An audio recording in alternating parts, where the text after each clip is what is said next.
ஸ்ரீமதே ராமானுஜாய நமஹ. ஸ்ரீமத் வரவரமுனையே நமஹ. கர்க்கடே பூர்வபல்குன்யாம் துளசி கானனோத்பவாம் பாண்ட்யே விஸ்வம்பராம் கோதாம் வந்தே ஸ்ரீ ரங்கநாயகீம். ஸ்ரீ ஆண்டாளருடைய திருப்பாவை திவ்ய பிரபந்தம். இன்றைய நாள் 18ஆம் நாள். திருப்பாவை கிரமத்திலே உந்துமதகளிற்றன் ஓடாத தோள்வலியன் என தொடங்குகின்ற 18ஆம் பாசுரானுபவங்கள். உந்துமதகளிற்றன் ஓடாத தோள்வலியன் நந்தகோபாலன் மருமகளே நப்பின்னாய் கந்தங்கமழும் குழலி கடைதரவாய் வந்தெங்கும் கோழி அழைத்தனகான் மாதவிப் பந்தல் மேல் பல்கால் குயிலினங்கள் கூவினகான் பந்தார் பிரளியுன் மைத்துனன் பேர் பாட செந்தாமரைக் கையால் சீரார் பழையொலிப்ப வந்து திறவாய் மகிழ்ந்து ஏலோர் எம்பாவாய். வைகுண்டே து பரேலோகே ஸ்ரீயாசார்த்தம் ஜகத்பதிகி ஆஸ்தே விஷ்ணுரச்சிந்தியாத்மா பக்தைஹி பாகவதே சஹா என்றபடிக்கு ஸ்ரீவைகுண்டத்திலே எம்பெருமான் ஸ்ரீதேவி நாச்சியார், பூமிதேவி நாச்சியார் மற்றும் நீலாதேவி நாச்சிமார்களோடு கூடியிருக்கின்றான். நித்திய முக்த பக்தர்கள் புடைசூழ எம்பெருமான் அங்கே வீற்றிருக்கின்றான்.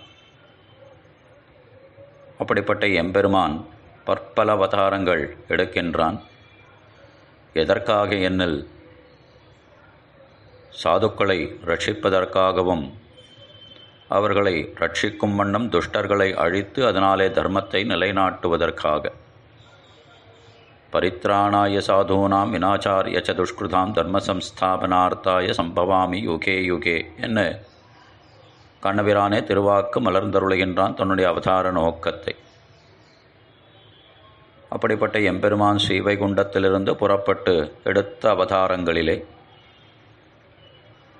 ஸ்ரீ கிருஷ்ணாவதாரமானது பிரதானமாக காட்டப்படுகின்றது. சௌலபியத்திற்கு எல்லை நிலமாக, நேர்மை குணத்திற்கு எல்லை நிலமாக இருக்கின்ற அவதாரம். அப்படி ஸ்ரீவைகுண்டத்திலே எம்பெருமானுக்கு 3 நாச்சிமார்கள்னு பார்க்கின்றோம். ஸ்ரீதேவி, பூதேவி, நீலாதேவி நாச்சிமார்கள். எம்பெருமான் ஸ்ரீ கிருஷ்ணனாக திருவதரித்த பொழுதும் ஸ்ரீதேவி நாச்சியாரானவள் ருக்மிணி பிராட்டியாக வந்தாள். பூமிதேவி நாச்சியாரானவள் சத்யபாமையாக வந்தாள். 3ஆம் அவளான நீலாதேவி, அவள்தான் ஸ்ரீ கிருஷ்ணாவதார காலத்திலே இடைக்குலத்தில் பிறந்து நப்பின்னை என்ற திருநாமத்தோடு வளர்ந்தாள். கண்ணபிரான் நப்பின்னை பிராட்டியை மணந்து கொள்ள வேண்டுமெனில் 7 எருதுகளை அவன் அடக்கி வெற்றி கொள்ள வேண்டும் என்று நப்பின்னை பிராட்டியினுடைய தந்தையான கும்பர் நியமித்திருந்தார். அவர் நியமித்தபடிக்கு அந்த 7 எருதுகளோடு சண்டையிட பலர் வந்தார்கள். ஆனால் எவராலும் எருதுகளை அடக்க முடியவில்லை. கடைசியில் கண்ணபிரான் எழுந்து அந்த 7 எருதுகளையும் அடக்கினான். அப்படி அடக்கி அவர்களை வெற்றி கொண்டு நப்பின்னை பிராட்டியை மனம் புரிந்து கொண்டான் என்று பார்க்கின்றோம். அப்படி 7 எருதுகளை வெற்றி கொள்வது என்பது கண்ணனுக்கு ஒன்றும் சிரமமான விஷயம் அல்ல. கண்ணனுக்கு நப்பின்னை பிராட்டியின் மீது மிக்க அன்பு உண்டு. ஆகையால் இந்த அவதாரத்திலே ஸ்ரீதேவி நாச்சியாரை காட்டிலும், அதாவது ருக்மிணி பிராட்டியை காட்டிலும், பூமி தேவியான சத்யபாமியை காட்டிலும் நீலாதேவியின் அம்சமான நப்பின்னைக்கே ஏற்றம் என்று கண்ணனுடைய அன்பானது அப்படிப்பட்டதாக இருக்கின்றது. ஆகையால் ஸ்ரீ கிருஷ்ணாவதாரத்திலே பிராட்டியை முன்னிட்டு கொள்ள வேண்டும் என்னால் நப்பின்னை பிராட்டியே புருஷகார போதியாக கருதப்படுகின்றாள், பிராதான்யமாக கருதப்படுகின்றாள். ஆக பிராட்டியினுடைய புருஷகாரமாகிற சிபாரிசு இல்லாமல் கண்ணனை அடைய முடியாது என்பதனை அறிந்தார்கள் ஆய்ச்சிறுமியர்கள். கீழ்ப்பாட்டிலே அம்பரமூடரத் தோங்கி உலகளந்த உம்பருகோமானே உறங்காதெழுந்திராயின்னு முதல்ல கண்ணனுக்கு திருப்பள்ளி எழுச்சி பாடினார்கள்.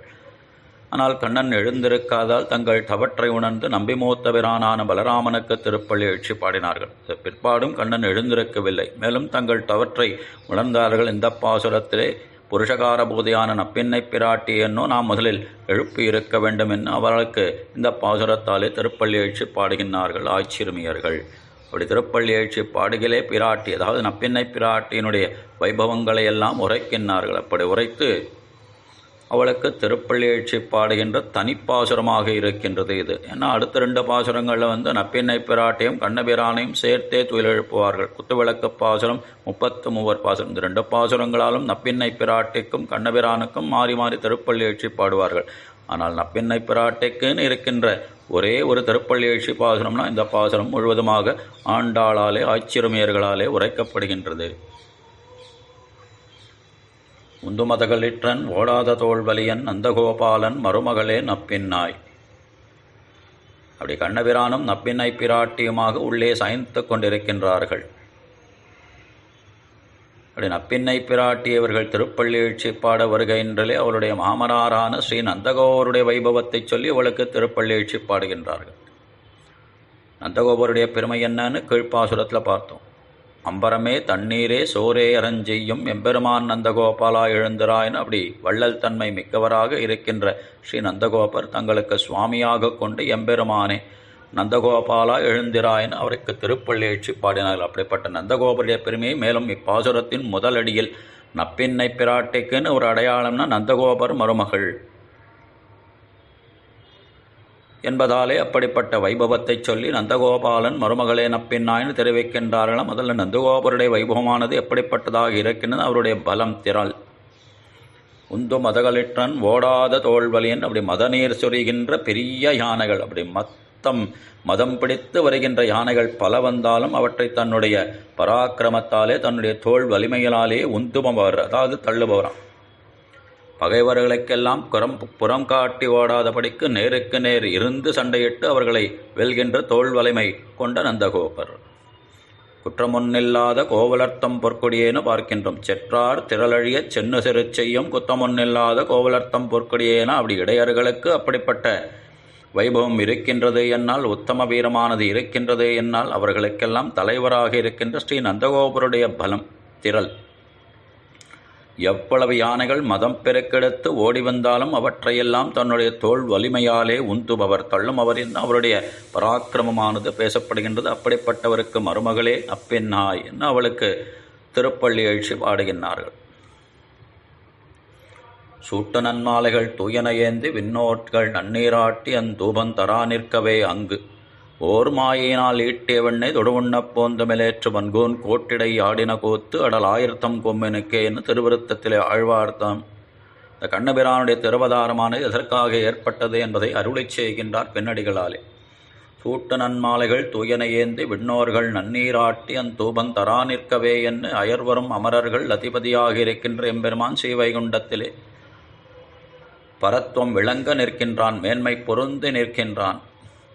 அப்படிப்பட்ட எம்பெருமானுடைய மேன்மையையும் பரத்வத்தையும் முதல் 2 அடிகளாலே தெரிவித்தார் சூட்டு நன்மாலைகள் இத்தியாத்திகளாலே. அந்த எம்பெருமானோ கண்ணனாக வந்து இடைச்சேரியிலே பிறந்தான். அப்படி பிறந்து தன்னுடைய சௌலபியம் நீர்மை குணத்தை அனைத்தையும் காட்டி அருளினானே அதனை பின்னடிகளாலே.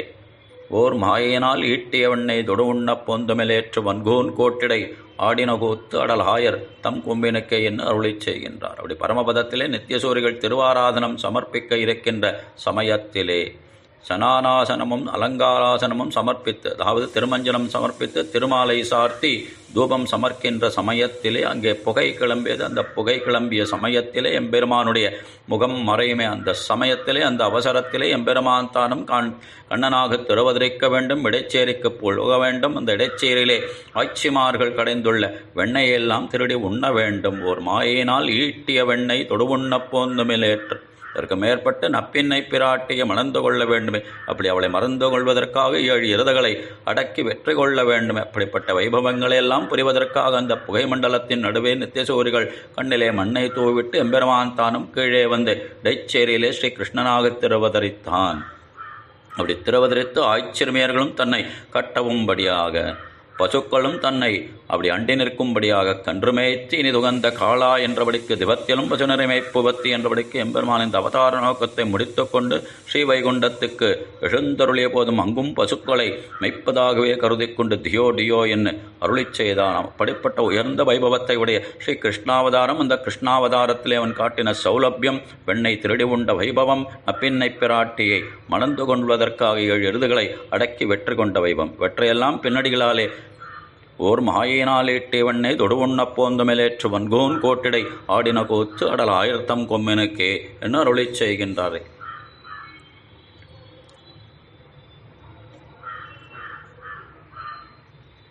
அப்படி உந்துமதகளிற்றன் ஓடாத தோல்வழி என்ன மத்த கஜங்களையெல்லாம் உந்துமவர்னு அப்படி நந்தகோபருடைய பெருமையை பேசுகின்றார்கள். என்னால் பசுமைக்கும் ஆயராகிய நந்தகோபருக்கு யானைகள் உண்டோ என்ற சந்தேகம் வசுதேவருக்கு இவர் பிராணஸ்நேகிதர். ஆகையாலே அவரிடமுள்ள யானைகள் எல்லாம் நந்தகோபரிட்ட வழக்காக இருக்கும் என்றபடிக்கு காட்டப்படுகின்றது. தத்தபுத்திரனுக்கு 2 இடத்திலும் கூறுண்டாக கடவதென்றோ என்று 4000 படியிலே ஜனன்யாச்சாரியார் அருளி செய்கின்றார். வாரணமாயிரம் சூழவலம் செய்து நாரணன் நம்பி நடக்கின்றான் பூரணபுற்குடம் பூரித்து என்றபடிக்கு ஆண்டாள் தானும் நாச்சியார் திருமலையிலே வாரணம் 1000 சூழவலம் செய்து நாரணன் என்று தெரிவிக்கின்றாள். அப்படிப்பட்ட 1000 யானைகளை படையாக உடைய கண்ணபிரான் தென்னானாய் வடவானாய் குடவாலானாய் குணபால மதையானாய் இமையோர்க்கென்னும் முன்னானாய் பின்னானார் வணங்கும் சோதி திருமொழி களத்தானாய் முதலானாயேன்னு கண்ணனையே பலவாறாக யானையாக நம்முடைய ஆச்சாரியர்களும் ஆழ்வார்களும் சித்தரித்து அருளி செய்கின்றார்களே. உந்து மதகளிற்றன் ஓடாத தோல்வலின் அப்படி புறமுதுகு காட்டாமல் எதிரிகளை எதிர்த்து நின்று அவர்களை ஜெயிப்பதில் வல்லவர் நந்தகோபர். தோல்வலின் அவருடைய தோல் வலிமையானது இதற்கு காரணமாக பேசப்படுகின்றது. இப்படிப்பட்ட தோல் வலிமையானது கண்ணனுக்கு எப்படி நந்தகோபருக்கு எப்படி வந்தது என்னால் 7 எருதுகளை வென்ற தின்தோளுடையனான கண்ணபிரான் அவனை தன்னுடைய தோளிலே வைத்து சீராட்டினாரே, அதனாலே வந்த வலிமை.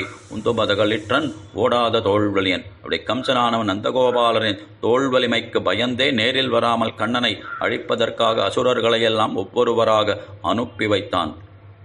மிகப்பல அசுரர்கள் வேண்டுருவங்கொண்டு நின் ஒழிதருவர் கஞ்சனேவ என்றபடிக்கு எவ்வளவு அசுரர்கள் அந்த திருவாய்ப்பாடியிலே கம்சனால் ஏவப்பட்டு கண்ணனை கொல்வதற்காக வந்தார்கள். அத்தனை பேரையும் தன்னுடைய பராக்கிரமத்தாலே எம்பெருமான் தானும் அழித்து முடித்தானே. ஆகையால் கண்ணனுக்கு பயந்து நந்தகோபருக்கு பயந்தே கம்சன் தானும் திருவாய்ப்பாடிக்கு வராமல் கண்ணனை வடமதுரைக்கு அழைத்தாவது அவனை கொன்றுவிட வேண்டும் என்ன ஒரு வெல்விழாவை ஏற்பாடு செய்தான். அங்கும் கண்ணன் சென்று செற்றார் திரளழிய சென்னு செரு செய்யும் என்றபடிக்கு கம்சனையும் அந்த குவலையாபேடம் என்னும் மதம் பிடித்த யானையும் சாணூர முஷ்டிகர்களையெல்லாம் அழித்து முடித்த வெற்றி செயல். உந்துமதகளிற்றன் ஓடாத தோல்வலியன் நந்தகோபாலன் மருமகளே நப்பெண்ணாய் என்ன நப்பெண்ணை பிராட்டியை அழைத்து கந்தம் கமழம் குழலி கடை திறவாய் வந்தெங்கும் கோழி அழைத்தனகான் என்ன சொல்லி அவளுக்கு திருப்பள்ளி எழுச்சி பாடுகின்றார்கள். கந்தம் கமழும் குழலி என்றபடிக்கு நறுமணம் கமழ்கின்ற முடிகளை உடைய நப்பெண்ணை பிராட்டியே கடை திறவாய் வந்து நீ எழுந்து வந்து கதவை திறக்க வேண்டும். பொழுது விழிந்து விட்டனவோ என்னவள் கேட்க எங்கும் கோழி அழைத்தனகான். எல்லா இடங்களிலும் கோழிகள் கூவுகின்றன. கந்தம் கமழும் குழலி கடைதரவாய் வந்தெங்கும் கோழி அழைத்தனகான் மாதவி பந்தல் மேல் பல்கால் குயிலினங்கள் கூவினகான் என்று மேலும் ஒரு அடையாளத்தை உரைக்கின்றார்கள். மாதவி பந்தல் மேல் என்றபடிக்கு குறுக்கத்தை பந்தலின் மீது சுகமாக படுத்திருக்கின்ற குயிலினங்கள் கூவினகான். குயிலினங்களும் எழுந்து கூவுகின்றன. பார், பொழுது விடிந்து விட்டது, எழுந்து வந்து எங்களுக்கு கதவை திறக்க வேண்டும், கண்ணனோடு எங்களை சேர்த்து வைக்க வேண்டும், உன்னுடைய புருஷகாரத்தை கொண்டே கண்ணனை நாங்கள் அடைய வேணும் என்று அவளுக்கு திருப்பள்ளி எழுச்சிப்பாடி அவளை எழுப்பினார்கள் ஆச்சிறுமியர்கள். ஆனால் இவர்கள் இப்படி உரைத்தும் நப்பின்னை பிராட்டியானவள் எழுந்திருக்கவில்லை. என்ன காரணம்னு நோக்கினார்கள். இப்படி சாளரத்தின் வழியாக சாவித்வாரத்தின் வழியாக உள்ளே பார்த்தார்கள் ஆச்சிறுமியர்கள். ஒரு கையிலே விளையாடும் பந்து ஒன்றை வைத்துக்கொண்டு ஒரு கையிலே இந்த லீலா விபூதி என்ன நித்திய விபூதி என்ன 2 பந்துகளை உடைய கண்ணுபிரானை இன்னொரு கையிலே பிடித்துக்கொண்டு நப்பெண்ணை பிராட்டியானவள் அப்படி பெருமை தோற்ற படுத்து கொண்டிருக்கின்றாள், சயனித்து கிடக்கின்றாள். கண்ணனுக்கும் நப்பெண்ணைக்கும் பந்தாட்டம் நடந்ததாம்.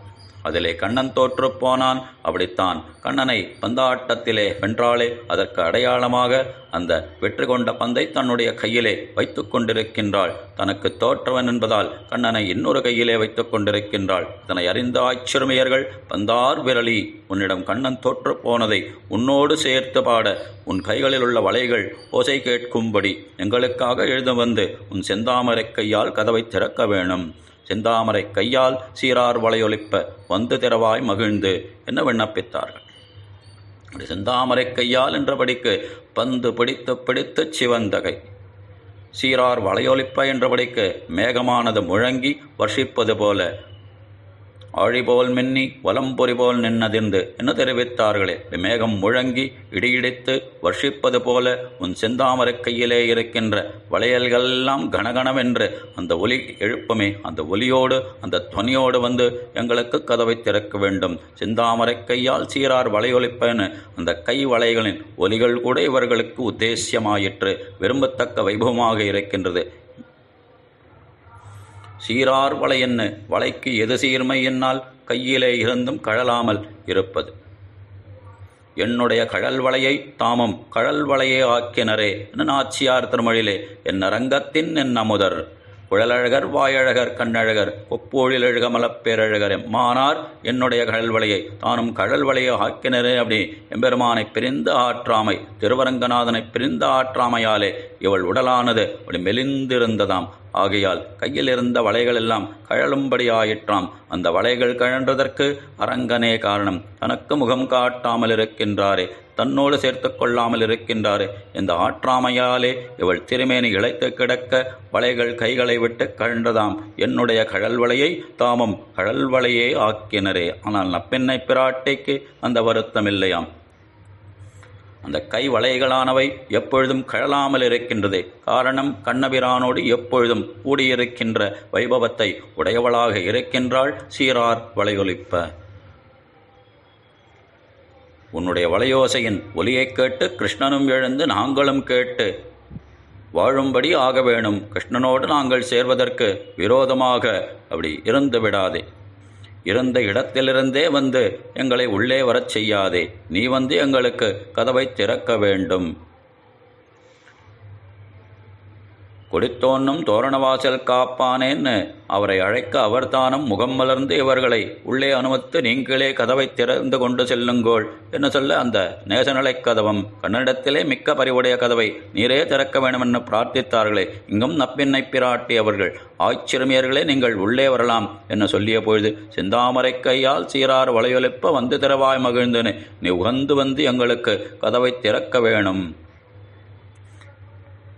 அப்படி மகிழ்ந்துன்னு தெரிவிக்கின்றார்களே, அப்படி மகிழ்ந்து வந்து நீயே திறக்க வேணும். மார்கழி நீராட என்று இவர்கள் அருளிச் செய்தார்களே, அப்படி இவர்கள் நோற்ற நோன்புக்கு உன்னுடைய மகிழ்ச்சியை காண்க என்றோ எங்களுக்கு உத்தேசியம். நாங்கள் நோன்பு நோற்பதற்கு ஒரு பேறு உண்டானால் அதை நீ மகிழ்ந்து வந்து கதவை திறப்பதே எங்களுக்கு பேராகும் என்று சொல்லி, செந்தாமரை கையால் சீரார் வளையொலிப்ப வந்து திறவாய் மகிழ்ந்து என தெரிவிக்கின்றார். இந்த பாசுரமானது பக்தர்களது ஐம்புலன்களுக்கும் விருந்தாக அமைகின்றன என பெரியோர்கள் காட்டுகின்றார்கள். ஐம்புலன்களானவை செவி, மெய்வாய், கண், மூக்கு, செவி. அப்படி செவி, வாய், கண், மூக்கு, உடல் என்ற ஐம்புலன்கள். அதிலே வளையோசையானது செவி விருந்தாக இருக்கின்றது. கந்தம் கமழ்வது மூக்குக்கு விருந்தாக இருக்கின்றது. மைத்துனன் பெயர் பாட என்பது வாய்க்கு விருந்தாக இருக்கின்றது. வரும்பொழுது காண்பது, அதாவது நப்பெண்ணை பிராட்டியானவள் கதவை திறக்க வரும்போது காண்பது கண்ணுக்கு விருந்து. செந்தாமரை கையால் தொடுவது உடலுக்கு விருந்தினு ஐம்புலன்களுக்கு உண்டான விருந்தாக இந்த பாசுரத்திலே உயர்ந்த வைபவங்கள் நப்பெண்ணை பிராட்டியின் விஷயமாக ஆய்ச்சிறுமியர்களாலே ஆண்டாளாலே அருளிச் செய்யப்பட்டுள்ளது. அப்பெண்ணை பிராட்டி வந்த கதவை திறந்தாளா என்பதை அடுத்த பாசுரத்திலே அனுபவிப்போம். ஸ்ரீமத்தை விஷ்ணு சித்தாரியை மனோநந்தனஹேதவே நந்தநந்தன சுந்தரியை கோதாயை நித்தியமங்கலம். ஸ்ரீ ஆண்டாள் திருவடிகளே சரணம். ஆழ்வார் பெருமானார் ஜியர் திருவடிகளே சரணம். திருமைய மலையாள ராமானுஜ சுவாமி திருவடிகளே சரணம்.